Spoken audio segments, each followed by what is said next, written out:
komishanka xakamaynta qaranka ee xanuunka HIV/AIDS-ka ayaa barnaamijka baraarug ee shacabka Soomaaliland laga wacyigeliyo xanuunka HIV/AIDS-ka ayaa saaka xarunta dadamiska magaalada Gibiley caasimadda gobolka ku qabtay barnaamijkaasi baraarug kaasi oo ciidamada kala duwan ee dadamiska lagu wacyigelinayay xakamaynta ka hortagga xanuunka HIV/AIDS-ka waxaana halkaasi goobjoog ka ahaa gudoomiyaha komishanka xakamaynta AIDS-ka gobolka Gibiley Cabdixakiin madaxa wacyigelinta xanuunkaasi Dr. Bulxan iyo sidoo kale qaar ka mid ah komishanka xakamaynta AIDS-ka uguna halkaas ka hadlay gudoomiyaha komishanka xakamaynta AIDS-ka ee gobolka Gibiley Cabdixakiin waxaana uu ku dheeraaday barnaamijkan baraarug iyo muhiimadda uu leeyahay bulshada Soomaaliland iyo inay ka digtoonaadaan xanuunkaasi dadku waxaa halkaasi ka hadlay madaxa wacyigelinta komishanka xakamaynta qaranka ee xanuunka HIV/AIDS-ka Bulxan waxaana uu yidhi waxaan ku suganahay xarunta guud ee dadweynaha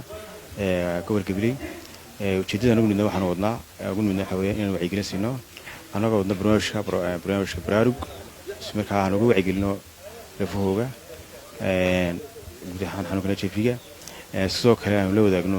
waxyaabaha ku fido iyo siyaabaha looga hortago la wadaagno ujeedada marka waxa weeyaan si ku dooranay waxa weeyaan sababtan ku dooranay waxa weeyaan in aan magaraasa iyaga laftooda la wadaagno sababay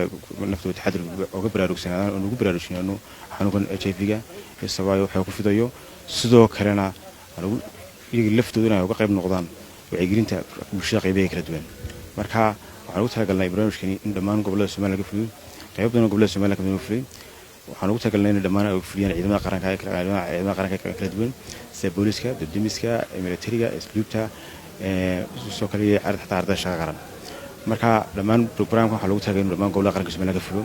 maanta waxaan ku suganahay xarunta guud ee gobolka Gibiley marka si aan wacyigelintani